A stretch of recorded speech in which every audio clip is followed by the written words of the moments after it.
Hello दोस्तों, स्वागत है आपका अपने चैनल रचना स्टडी पॉइंट पर। दोस्तों, आज की इस वीडियो में हम आपके लिए लाए हैं मौर्योत्तर काल से संबंधित 30 प्लस महत्वपूर्ण प्रश्न, जो कि आपकी आगामी परीक्षा फॉरेस्ट गार्ड के लिए हेल्पफुल और इम्पोर्टेंट रहेगी। तो दोस्तों, बने रहिए वीडियो के अंत तक। तो शुरू करते हैं। आपका आज का पहला प्रश्न है, अंतिम मौर्य सम्राट बृहद्रथ की हत्या कर किसने शिशुनाग वंश की स्थापना 185 ईस्वी पूर्व में की थी? शिशुनाग वंश की स्थापना की थी अंतिम मौर्य सम्राट बृहद्रथ की हत्या करके पुष्यमित्र शुंग ने। ऑप्शन नंबर ए इसका राइट आंसर हो जाएगा। दूसरा प्रश्न है, पुष्यमित्र शुंग ने मौर्य सम्राट बृहद्रथ की राजकीय सेना में किस पद पर आसीन था? जो आपका पुष्यमित्र शुंग था, वो आपका मौर्य सम्राट बृहद्रथ की राजकीय सेना में था आपके। ऑप्शन नंबर ए सेनापति के पद पर। ऑप्शन नंबर ए इसका राइट आंसर हो जाएगा। तीसरा प्रश्न है, कण्व वंश या काण्व वंश का संस्थापक कौन था? कण्व वंश का संस्थापक था दोस्तों वसुदेव। ऑप्शन नंबर ए इसका राइट आंसर हो जाएगा। चौथा प्रश्न है, सातवाहन या आंध्र सातवाहन वंश का संस्थापक कौन था? सातवाहन या आंध्र सातवाहन वंश का संस्थापक था दोस्तों सिमुक। ऑप्शन नंबर ए इसका राइट आंसर हो जाएगा। पांचवा प्रश्न है, सातवाहनों ने पहले स्थानीय अधिकारियों के रूप में काम किया था। सातवाहनों ने पहले स्थानीय अधिकारियों के रूप में काम किया था दोस्तों। ऑप्शन नंबर बी मौर्यों के अधीन। ऑप्शन नंबर बी इसका राइट आंसर हो जाएगा। आठवां प्रश्न है, निम्नलिखित में से वह महानतम कुषाण नेता कौन था जो बौद्ध बन गया था? जो आपका बौद्ध बन गया था कुषाण नेता, वह था दोस्तों आपका कनिष्क। ऑप्शन नंबर सी इसका राइट आंसर हो जाएगा। सातवां प्रश्न है, कुषाण काल के दौरान मूर्ति कला की गांधार शैली निम्नलिखित में से किसका मिश्रण है? कुषाण काल के दौरान मूर्तिकला की गांधार शैली है दोस्तों आपके भारत ग्रीक या यूनानी शैली का मिश्रण। ऑप्शन नंबर डी इसका राइट आंसर हो जाएगा। आठवां प्रश्न है, कनिष्क की राजधानी थी। कनिष्क की राजधानी थी दोस्तों पुरुषपुर। ऑप्शन नंबर ए इसका राइट आंसर हो जाएगा। नौवां प्रश्न है, पुरुषपुर निम्नलिखित में से किसका दूसरा नाम है? पुरुषपुर निम्नलिखित में से दूसरा नाम है दोस्तों ऑप्शन नंबर सी पेशावर का। 10वां प्रश्न है, चरक किसके राज चिकित्सक थे?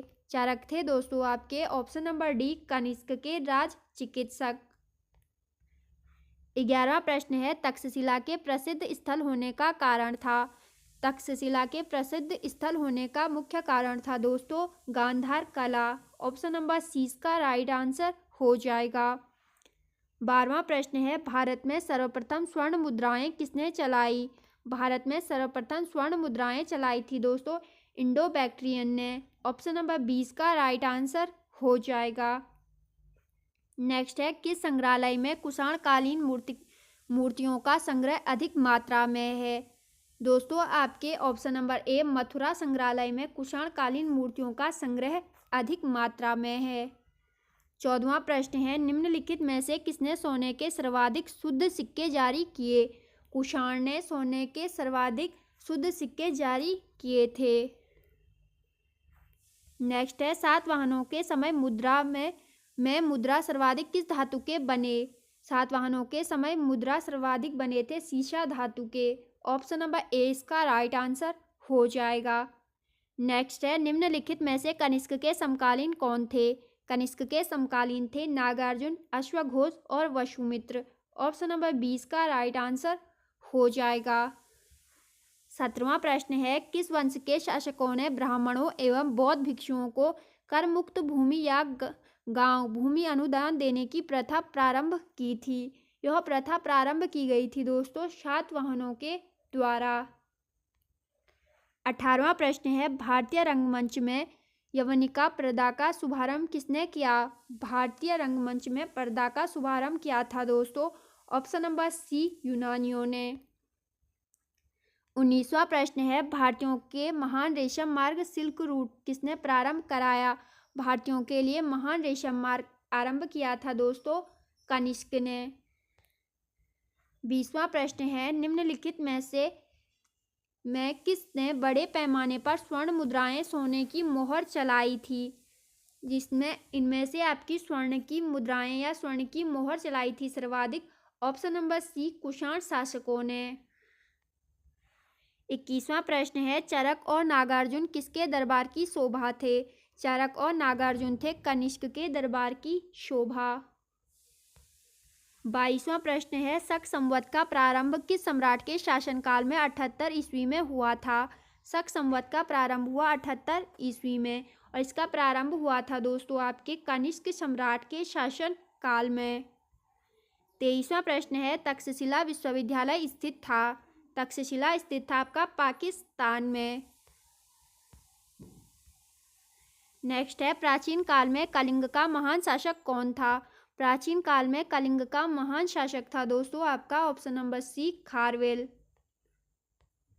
25वां प्रश्न है, प्राचीन काल में कलिंग का महान शासक था आपका खारवेल। ऑप्शन नंबर सी इसका राइट आंसर हो जाएगा। 25वां प्रश्न है, कुषाण काल में सबसे अधिक विकास किस क्षेत्र में हुआ था? कुषाण काल में सबसे अधिक विकास हुआ था दोस्तों आपके ऑप्शन नंबर डी, वास्तुकला के क्षेत्र में। 26वां प्रश्न है, सातवाहनों ने आरंभिक दिनों में अपना शासन कहाँ से शुरू किया? सातवाहनों ने आरंभिक दिनों में अपना शासन शुरू किया था दोस्तों महाराष्ट्र से। ऑप्शन नंबर ए इसका राइट आंसर हो जाएगा। नेक्स्ट क्वेश्चन है, सातवाहन राज्य की राजधानी कहाँ थी? सातवाहन राज्य की राजधानी थी पैठन या प्रतिष्ठान। ऑप्शन नंबर 20 का राइट आंसर हो जाएगा। 28वां प्रश्न है, निम्नलिखित में से कौन सा अभिलेख कलिंग नरेश खारवेल से संबंधित है? कलिंग नरेश खारवेल से संबंधित अभिलेख है हाथी गुम्फा अभिलेख। 29वां प्रश्न है, किस सातवाहन नरेश ने गाथा सप्तसती नामक महत्वपूर्ण कीर्ति की रचना की? गाथा सप्तसती नामक महत्वपूर्ण कीर्ति की रचना की थी दोस्तों हाल ने। ऑप्शन नंबर सी का राइट आंसर हो जाएगा, सातवाहन नरेश हाल ने। 30वां प्रश्न है, सातवाहन शासकों की राजकीय भाषा थी? सातवाहन शासकों की राजकीय भाषा थी दोस्तों ऑप्शन नंबर बी, प्राकृत। 31वां प्रश्न है, मौर्यों के बाद दक्षिण भारत में सबसे प्रभावशाली राज्य था? मौर्यों के बाद दक्षिण भारत में सबसे प्रभावशाली राज्य था दोस्तों आपका ऑप्शन नंबर ए, सातवाहन। 32वां प्रश्न है, बुद्ध की खड़ी प्रतिमा निम्न में से किस काल में बनाई गई? बुद्ध की खड़ी प्रतिमा निम्न में से बनाई गई थी दोस्तों आपकी कुषाण काल में। 33वां प्रश्न है, शुंग वंश के बाद किस वंश ने भारत पर राज किया? शुंग वंश के बाद भारत पर राज किया था दोस्तों कण्व वंश ने। 34वां प्रश्न है, किस चीनी जनरल ने कनिष्क को हराया था? कनिष्क को हराया था दोस्तों आपके पेन चाओ चीनी जनरल ने।